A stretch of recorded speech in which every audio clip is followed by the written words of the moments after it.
Sejam bem-vindos de volta, fãs do Fidedigno. Eu sou Alisson Maineri Eu sou o Dalen Nogari. e hoje eu estou aqui para conversar com esse cara que acabou de fazer história, trouxe uma conquista muito importante aí em nível internacional. O Valdemar Dalenogari acaba de se tornar o primeiro sul-americano a fazer parte do Critics' Choice Association. Antes da gente começar, então, já deixa o like aqui nesse vídeo para não esquecer. O like ajuda muito o vídeo a chegar a cada vez mais pessoas. Se você é a primeira vez que está aqui, então, primeiramente, seja bem-vindo. Se inscreve aqui no canal aí para acompanhar os nossos conteúdos. Depois de assistir esse vídeo, também dá uma passada lá no Dalen Nogari Crítica, se inscreve lá no canal dele também, confere o trabalho dele, que é muito, muito bom mesmo. E é isso aí. Se você não conhece o Valdemar Dalenogari, então, Valdemar, carinhosamente a gente foi colega desde o tempo de escola, desde a sexta série, ensino médio, até o fim do ensino médio. Então, eventualmente vou te chamar de Alemão, né? Porque é o apelido que eu Tranquilo. te conheço. Então, Alemão, conta um pouco pra gente aí, o teu currículo aí, tua trajetória, tanto na história quanto no cinema, pessoal que não te conhece ainda. Não, beleza. Então, cara, satisfação enorme que tu é um amigo do coração de longa data, um dos grandes amigos que eu tenho. Então, fico muito feliz aí de participar aqui com vocês nesse vídeo. Estou bem contente.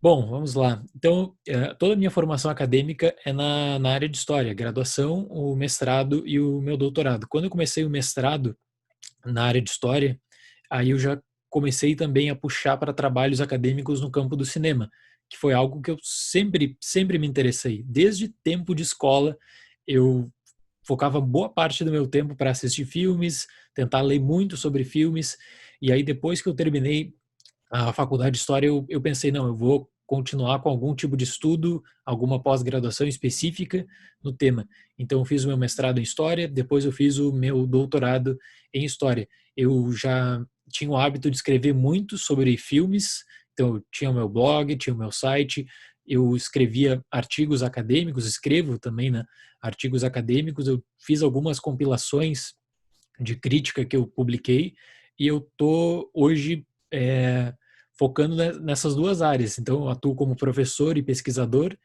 também, né? Agora, por conta do período de pandemia, eu tô parado, mas o meu vínculo é nos Estados Unidos. Eu atuo no laboratório de pesquisa em Boston e também como crítico, né?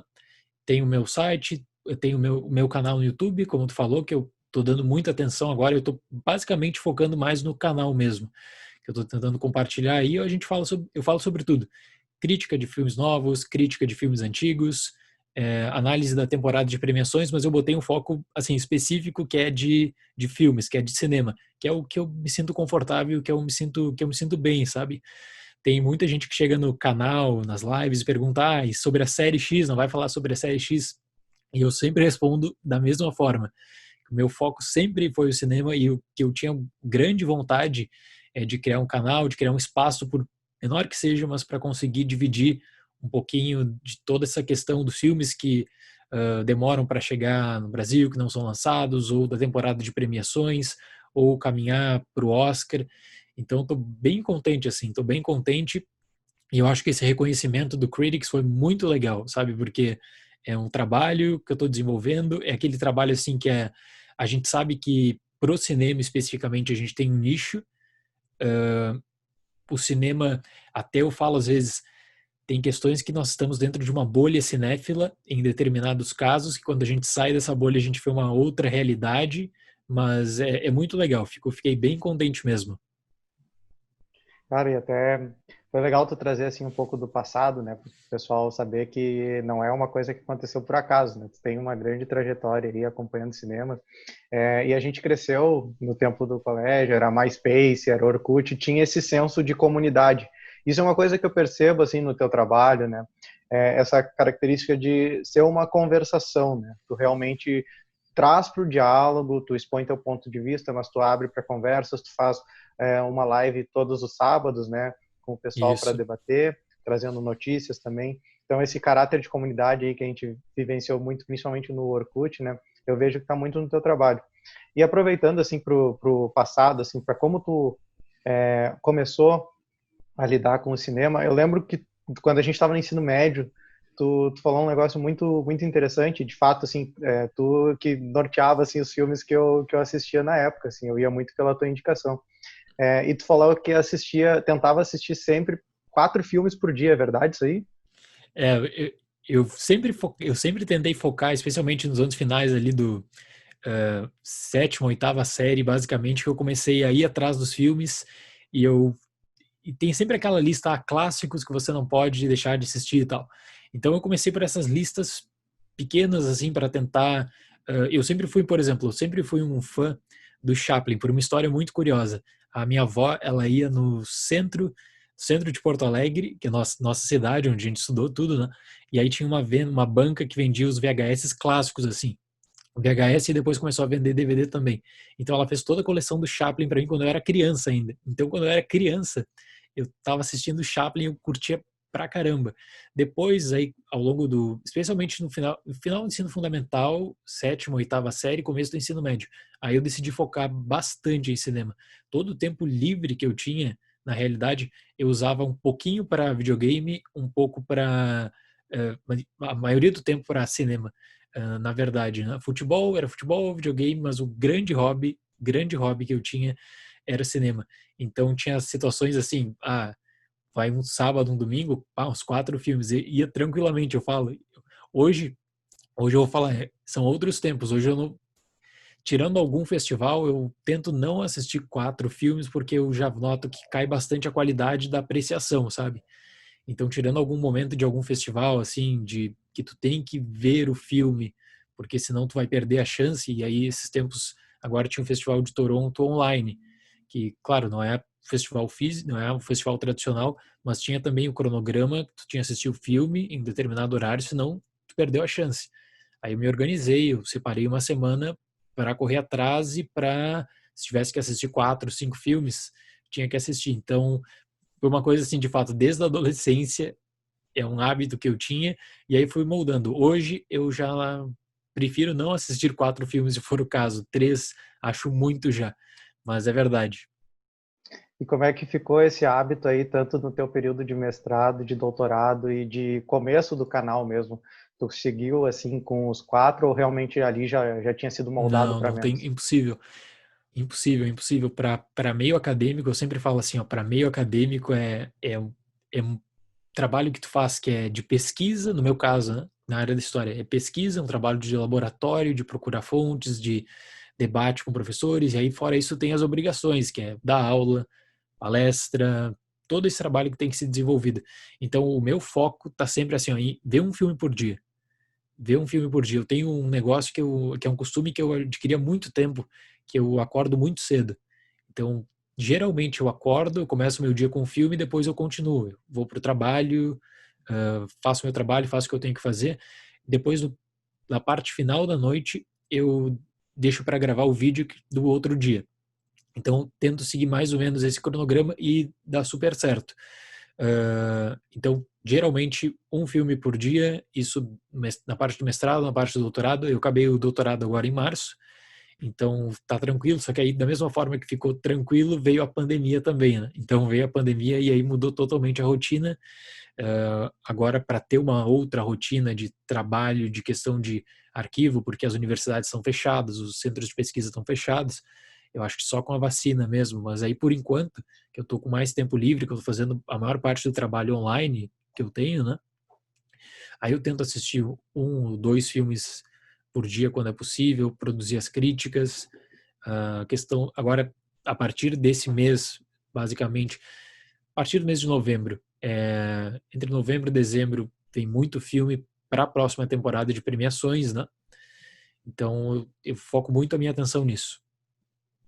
Bom, tu tem um vínculo muito forte, né, com os Estados Unidos aí, tanto que, inclusive, tem trabalho lá, né, que em função da pandemia ficou em stand-by, como tu falou. Mas e aí, conta pra gente, assim, a tua experiência do cinema estando lá, né? A gente já, em 2016, tu cobriu o Oscar, né? Sim, Conta pra gente como é que tu fez para chegar lá e como é que foi a legal, experiência lá? legal. Bom, a primeira grande chance que eu tive foi em 2016, quando eu estava ainda como editor no IMDb, Internet Movie Database, que hoje é uma empresa da Amazon, mas até então era uma empresa independente e eu consegui o vínculo no Oscar a partir dali. A partir dali, curiosamente, eu consegui uma vaga como tradutor. Então, foi a minha primeira experiência ali, então, traduzindo, e aí depois eu consegui cobrir a cerimônia também para o meu site, e aí eu estava fazendo a liberação de conteúdo. Deixa eu só voltar numa questão que eu tinha me esquecido, que era do começo do canal.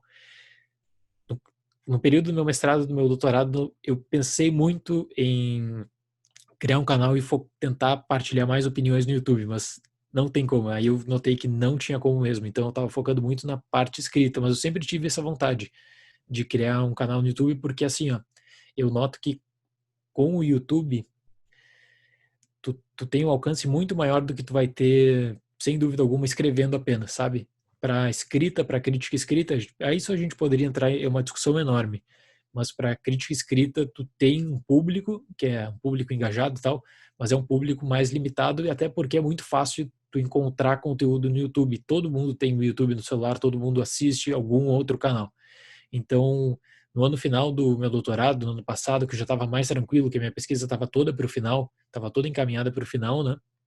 Aí eu decidi começar a produzir conteúdo para o YouTube e aos pouquinhos, né? Aos pouquinhos o canal foi crescendo. Agora sobre os Estados Unidos, em 2016 eu tive a oportunidade, aí depois quando eu fui fazer uma parte do meu mestrado nos Estados Unidos eu tive mais aproximação, e aí quando eu fui para os Estados Unidos para finalizar o meu doutorado, que também que eu consegui o meu vínculo de professor e pesquisador, aí eu me aproximei muito da questão da indústria do cinema. Então eu consegui as chamadas cabines, né?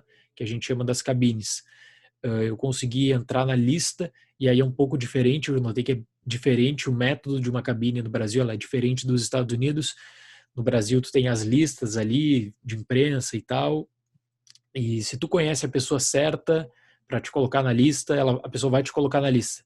Nos Estados Unidos é um pouquinho mais diferente, porque cada empresa tem a sua própria lista e tu não sabe qual é o critério que eles vão usar para te chamar ou não chamar. Então, no momento inicial, eu estava conseguindo entrar na lista de algumas empresas, mesmo tendo vínculo com outras associações de crítica, mesmo tendo vínculo com o Spirit Awards, que é uma premiação também interessante. Eu tinha vínculo eu tinha vínculo, mas eu consegui algumas cabines.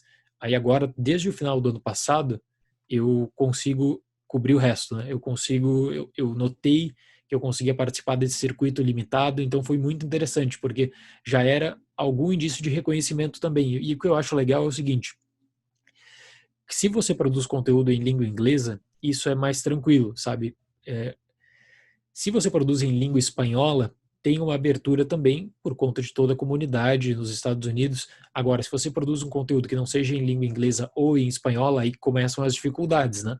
Então, eu até ouvia muito assim, cara, tu tem que produzir em língua inglesa. Faz o teu canal em português, mas tenta fazer um canal ou traduzir as críticas para o inglês, porque senão não vai ter reconhecimento, sabe?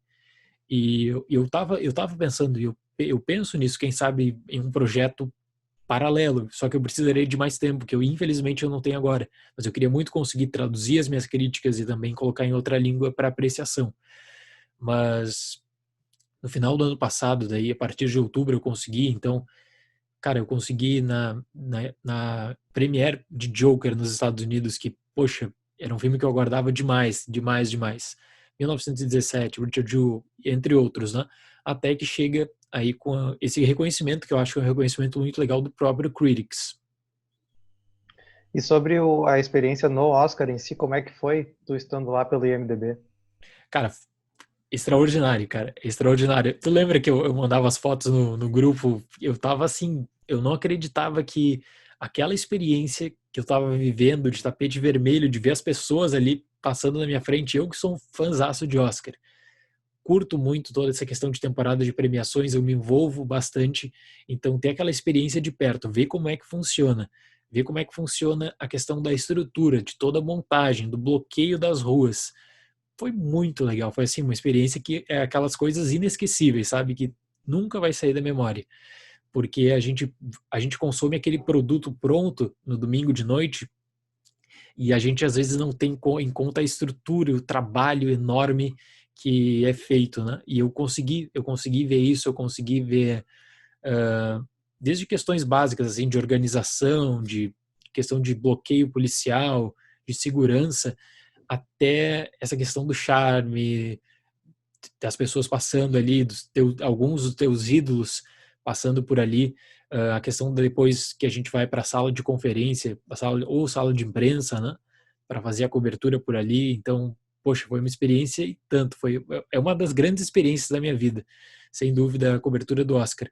Agora, e foi o último ano, aquele ano foi o último ano, em 2016, que eles estavam permitindo para pessoas de fora fazer a cobertura. Agora tem uma diferença. Agora, para você fazer a cobertura do Oscar, você tem que estar vinculado obrigatoriamente com alguma emissora que tem os direitos de transmissão do Oscar no mundo afora, né? Ou seja, no Brasil, só pode estar na cobertura no dia 2 profissionais da TNT e 2 profissionais da Globo, no caso. A Globo tem os direitos também, mas às vezes passa, às vezes não passa.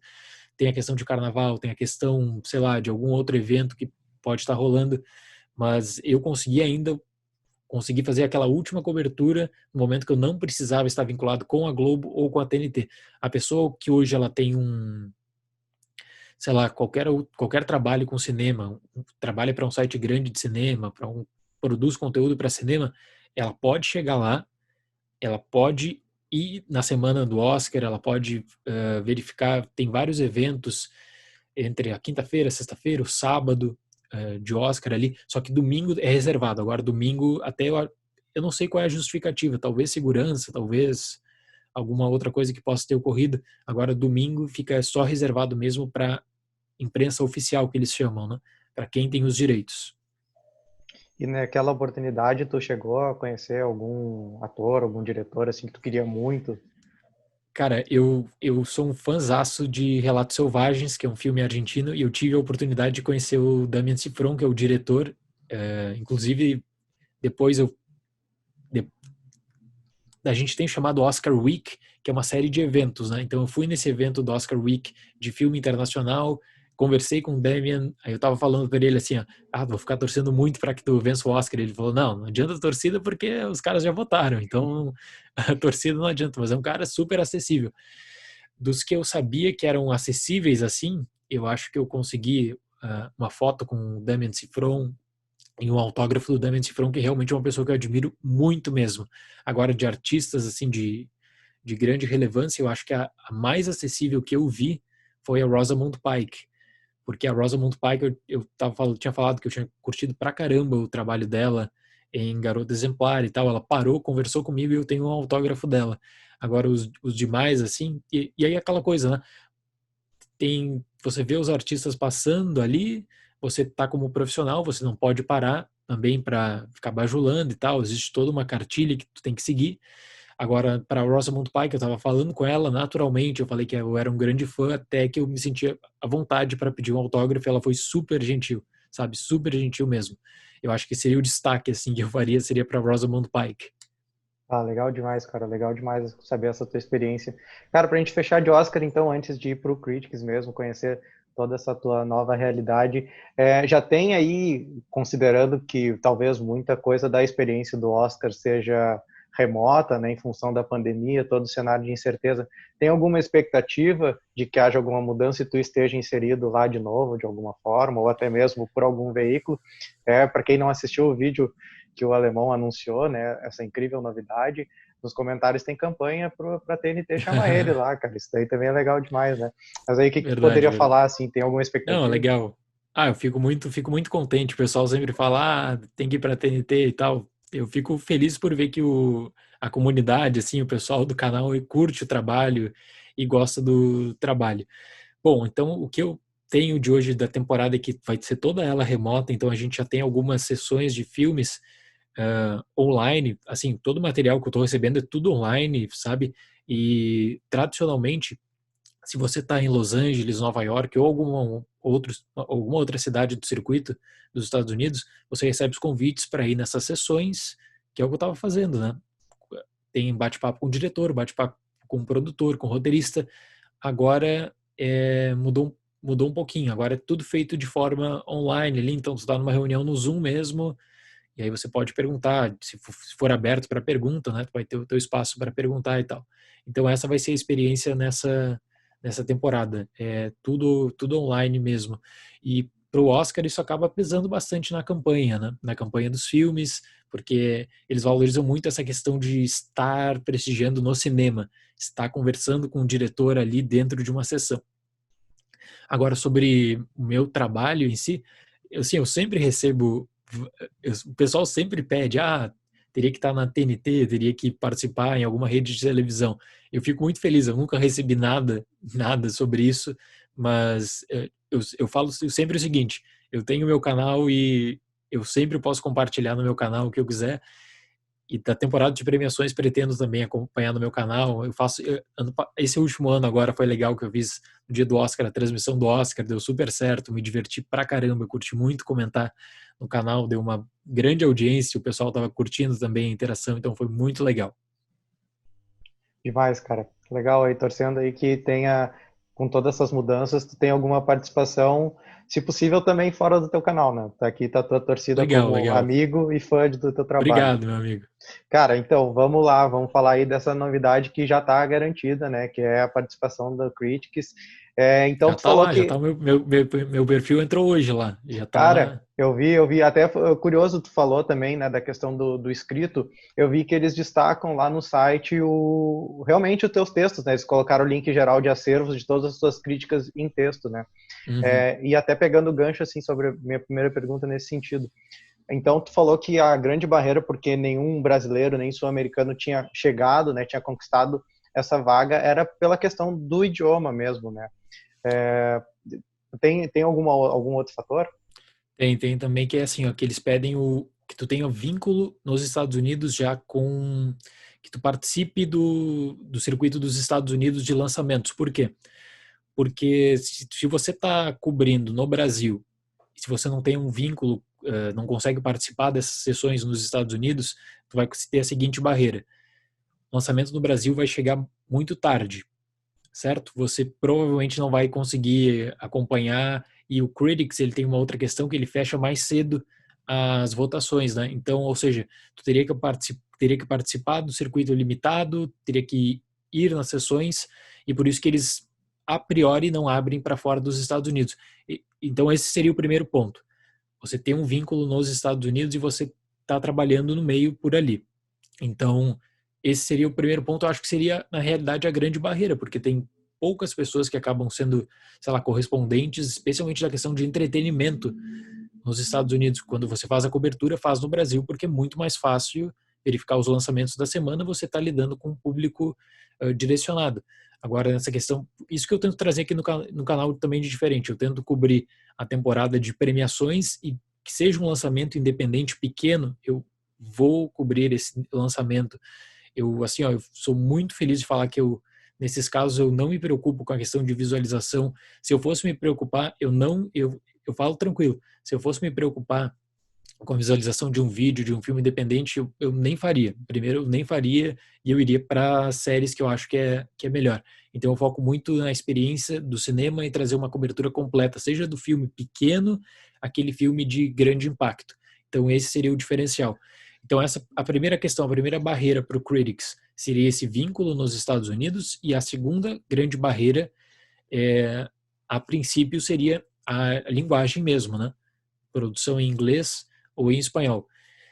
Eu falei no meu vídeo, os meus amigos de Boston que fazem parte do Critics, eles falavam assim, cara, tu não vai dar. Se tu, quem sabe, se tu começar a traduzir para inglês, fica mais fácil. Mas eu falei para eles, eu vou tentar, mesmo assim, porque é uma organização grande, e eu tenho certeza que eles podem, se for o caso, contratar um tradutor para ver a qualidade da argumentação, que foi isso que eles fizeram depois.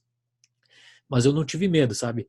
É aquela coisa, às vezes você se auto-sabota pensando que não vai conseguir, que é muito difícil, e eu tava pensando assim, para a questão de crítica mesmo, o objetivo que eu tinha era o Critics' Choice, sabe? Era o Critics' Choice e eu consegui, eu decidi colocar como uma prioridade, eu fui atrás, mandei, aí lá quando eu recebi a primeira resposta, a diretora de, de organização lá falou, nossa, a gente nunca recebeu uma proposta assim como a tua, a gente vai ter que discutir com todo o comitê executivo aqui para ver como é que a gente trata o teu caso. Porque tu está com o trabalho nos Estados Unidos, está produzindo conteúdo só que em língua portuguesa. Eles decidiram pegar o tradutor e depois fazer toda essa análise. Então, eu fiquei feliz por isso. Eu dei a cara a tapa, né? Assim, tem gente que tem medo de ouvir o não, uma rejeição. Se eu ouvisse alguma rejeição, seria para aprender e seria para, sei lá, voltar no outro ano, daqui a 3, 4 anos que seja. Mas eu fiquei feliz que de cara assim eu consegui a entrada. Pô, cara, parabéns pela coragem mesmo. Que bom que deu de primeira. No teu vídeo também que tu anunciou, tu falou uma coisa que eu considero muito importante, né? Que é esse contato que tu teve nas cabines, tipo, que tu foi do Coringa, né? Networking foi um diferencial, né? Como é Sem que dúvida, foi, sem assim, dúvida. tu nutrir, sendo um outsider, né? Tu fala, Sem outsider total, total. Porque qualquer que seja a associação de crítica que você for pegar, se você for pegar, sei lá, Associação de Crítica do Rio Grande do Sul, Associação de Crítica de Cinema do Brasil, você vai precisar, o teu nome quando for ser colocado para apreciação, eles vão olhar, alguém conhece essa pessoa aqui? Alguém já ouviu falar dessa pessoa? Então tem isso em qualquer área, em qualquer organização, de qualquer coisa que você vai tentar entrar, vão fazer essa pergunta. Vocês já ouviram falar nesse nome? Então eu tive um networking, um, um período que eu fiquei em Los Angeles foi em 2000 e acho que 18, acho que foi 2018 que eu fiquei um período em Los Angeles. Foi legal que eu consegui já fazer algumas amizades legais de trocar e de conhecer, sabe? Conhecer como é que funciona a indústria, como é que funciona, sei lá, uma sessão fechada, como é que funciona uma sessão de teste. Então foi legal porque eu estava ali no coração do cinema, no coração daquela indústria de Hollywood. E aí depois, em Boston, como eu estava indo muito nas cabines de Boston, e sempre são as mesmas pessoas, é aquela coisa, tu chega sozinho, tal, só que aí tu começa a ver a pessoa 2 vezes, aí vê pela terceira, aí depois na quarta vez tu já dá um oi, ó, tô aqui de novo. E aí depois acaba conversando, acaba criando que acaba fazendo amizades, né? Foi isso que aconteceu. Eu não sei como é que foram as discussões lá dentro, né? Mas eu acho que se perguntar, alguém de vocês conhece essa pessoa aqui? Então, pelo menos ali algumas pessoas já me conheciam. O networking, ele acaba sendo bem importante, né? Eu acho que especialmente para uma pessoa que é outsider do meio, que não está produzindo conteúdo em língua inglesa, eu acho que faz a diferença também você aprender cada vez mais, estar sempre disposto a aprender e a ouvir. Cara, e sobre o Critics' Choice Awards mesmo, assim, como é que funciona a votação, né, o sistema de votação deles, e tanto de seleção dos filmes e da votação em si? Agora, desde o ano passado existia uma organização que era a Broadcast Film Critics Association, e agora, a partir de 2020, a Critics' Choice Association. Por quê? Porque aí agora tem a divisão em 3 branches. Tem profissionais da área de televisão, porque como é uma premiação que também reconhece trabalhos na televisão, tem pessoas profissionais apenas na área de televisão que fazem a seleção, tem profissionais apenas na área de cinema, tem profissionais apenas na área de documentário. A premiação de documentário, ela é a parte. Então tem essa premiação à parte em documentário. Agora, por conta da pandemia, eu não sei, mas a ideia é de criar uma premiação para blockbusters no futuro. Seria em janeiro. Agora, se por conta da pandemia e por conta da falta de lançamentos desses grandes blockbusters e tal, talvez fique para 2022. E aí tem a grande premiação que é o Critics' Choice Awards, que tem transmissão da CW nos Estados Unidos, tem transmissão da TNT no Brasil. Ela é licenciada assim para toda a América Latina, todos os outros países da América Latina também tem a transmissão. Funciona assim, você tem que, primeira coisa é assistir os filmes da temporada, né? Então são 2 fases. Primeira fase, você, como em outras associações de críticos que eu participo também, você faz a análise dos filmes que você quer indicar. Então você coloca para indicação 5 filmes, 5 atores, 5 atrizes, 5 diretores, as demais categorias também, você pode pular algumas se quiser. E aí depois eles pegam todas as respostas, fazem a lista final, e aí na lista final você indica os teus vencedores. Ou seja, são 2 processos, né?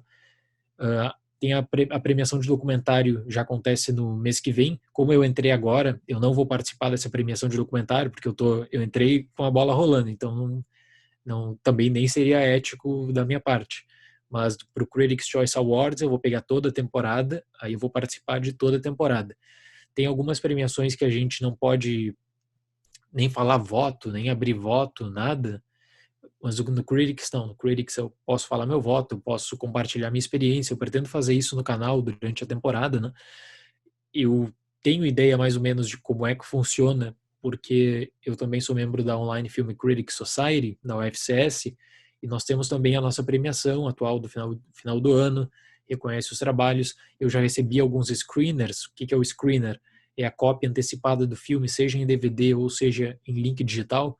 Eu já recebia pela UFCS, mas agora com o Critics deve seguir a mesma metodologia com alguma que outra diferença pontual. E essa lista aí que tu falou, que tu submete de 5 em 5, os filmes e os atores, as atrizes, todo mundo tem que estar submetido? Ou não, tu escolhe assim, pelo que tu está assistindo mesmo, manda, e daí sim, lá no final, quando compilados todos os dados, que vai a lista final para votação de todos os membros? Na fase 1, aí vai depender de cada pessoa. Cada pessoa vai te dar a resposta de como é que funciona, como é que é com ela o trabalho. No meu caso, tá? Eu realmente faço um esforço para assistir o maior número de filmes elegíveis possíveis. Então, é uma questão que, por exemplo, no BAFTA do ano passado, desse ano, quer dizer, teve aquele negócio que não houve diversidade, não teve negros indicados na categoria de atuação, seja melhor ator, seja melhor atriz. E aí o presidente do BAFTA, ele diz o seguinte, mas o problema é que você tem que mudar a mentalidade de quem participa da votação, porque a pessoa deixa um acúmulo de filmes para o final do ano, e aí qual é o filme que ela vai selecionar para ver? O filme do Tarantino, o filme do Scorsese, Parasita, da Coreia do Sul, que está dominando, um filme britânico, Dois Papas, no caso, por conta do Anthony Hopkins, então eu teria que mudar a mentalidade. No meu caso, eu realmente, seja em qualquer premiação, seja do Critics' Choice, seja do Grande Prêmio do Cinema Brasileiro, eu tento consumir o maior número de filmes possíveis para essa etapa inicial. Então, realmente, eu seleciono as grandes atuações que eu considero, né? Agora, se os outros colegas da crítica do Grande Prêmio do Cinema Brasileiro fazem isso também, ou fazem a seleção do suprassumo, só o que é comentado na temporada, aí eu não tenho como saber. Mas por isso que eu até ano passado, eu abri os meus votos, né? Eu abri quem eu indiquei, eu abri também qual foi o meu voto final. Para mostrar, como eu estou fazendo uma construção da temporada de premiações, eu fico numa boa para fazer isso. Então, inicialmente, nessa lista, eu mando quem eu acho que deve ser reconhecido para melhor filme, melhor atriz, melhor ator, os nomes, né? Os nomes em ordem. Aí tem um peso diferente para a contagem de cada categoria. E na final, a segunda parte, depois que sai a lista dos nomeados, né?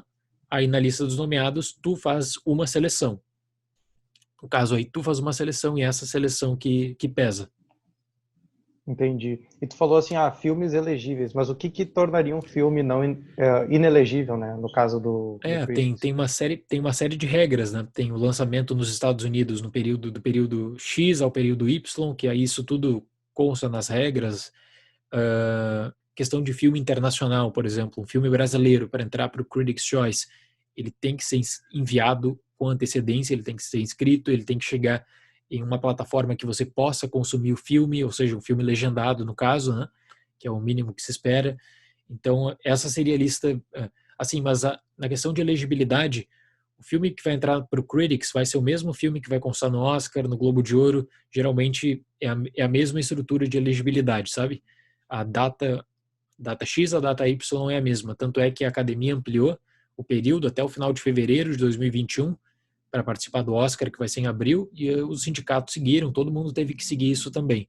Então, o principal é o período da data, e aí coisas assim, um filme feito para canal Lifetime, que é um filme feito para televisão, não é considerado. Até porque se você começasse a considerar os filmes feitos para televisão, não colocasse nenhum outro tipo de regra, o número de submissões ia ficar enorme, né? Então a experiência é centrada no cinema. Em um ano de pandemia, com cinemas fechados, existem algumas regrinhas.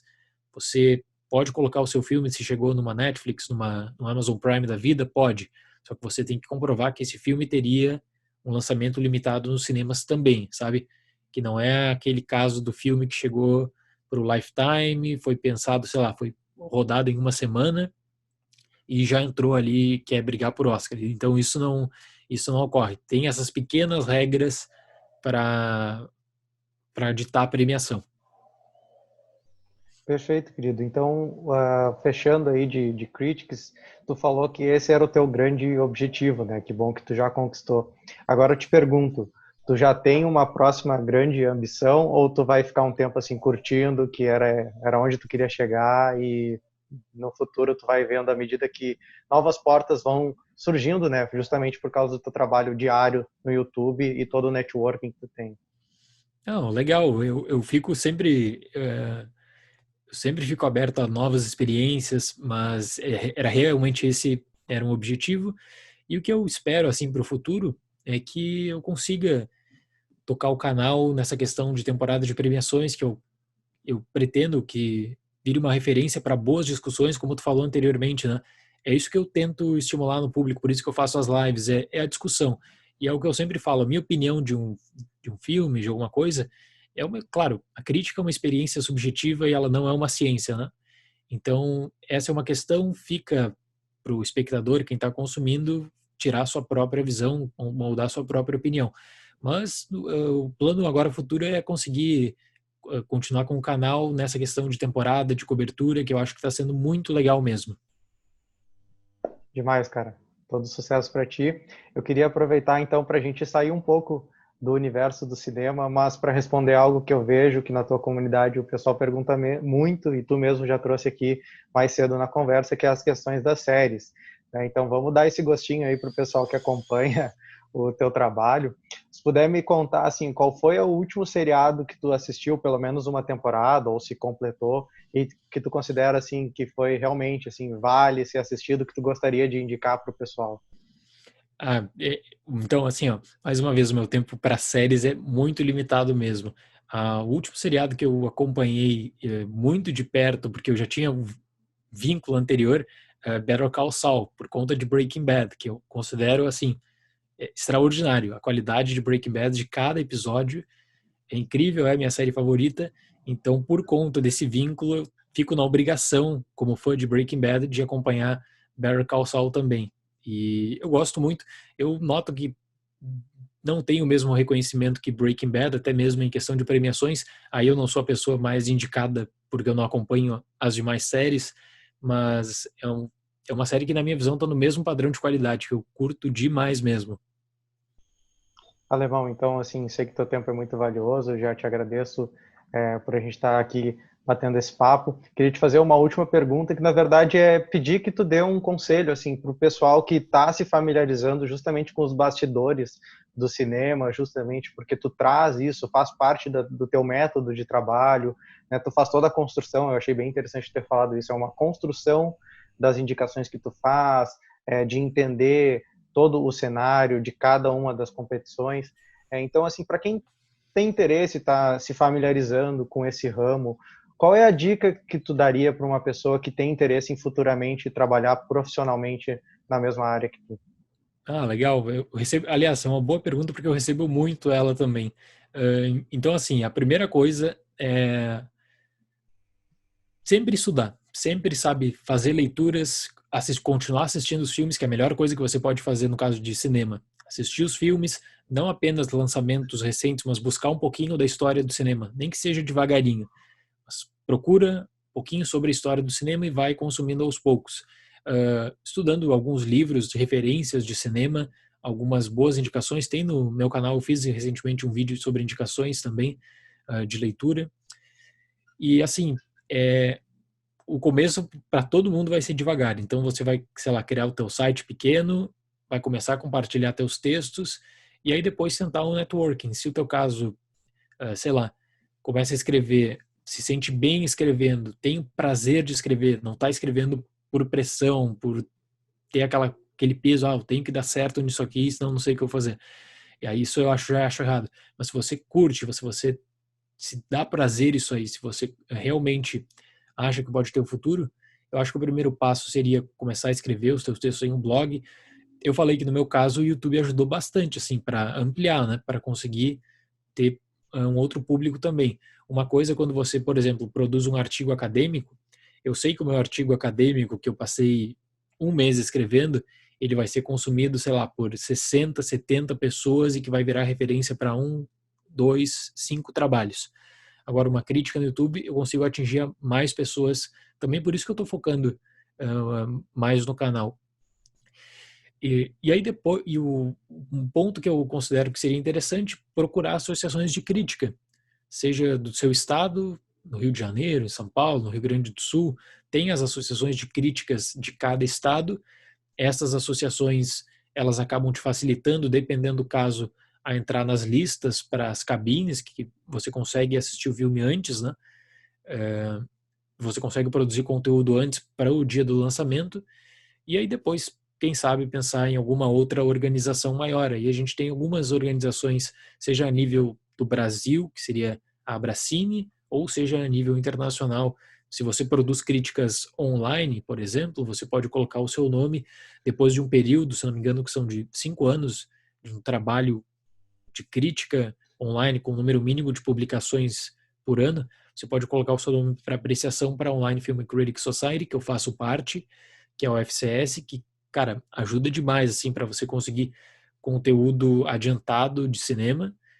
E vamos ver se agora a minha entrada no Critics' Choice, se eu consigo estimular para que algum outro latino entre também, para, sei lá, que eles considerem isso no futuro. Vamos ver.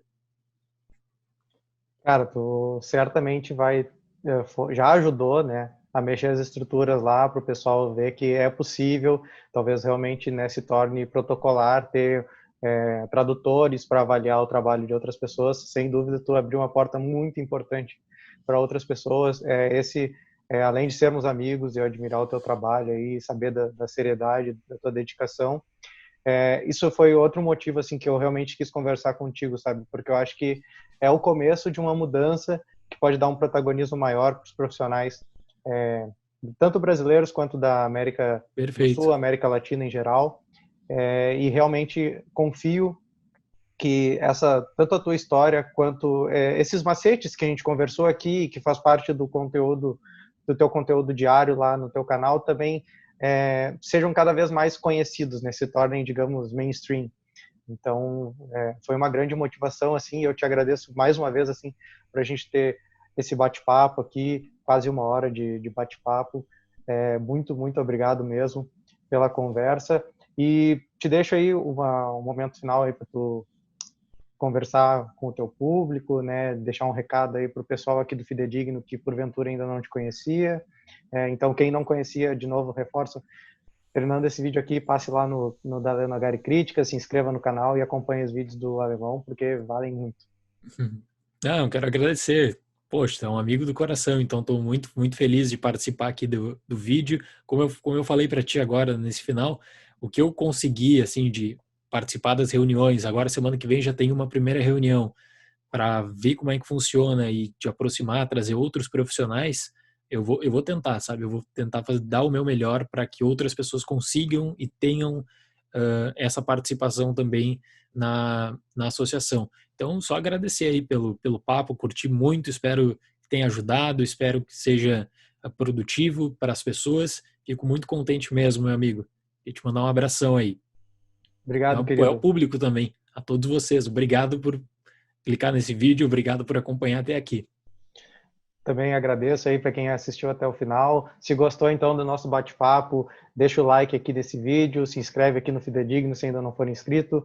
Passa lá depois no Dalenogari Crítica, se inscreve lá também, acompanha as temporadas de premiações, os conteúdos que o Valdemar publica todos os dias por lá. Realmente vai agregar muito para vocês.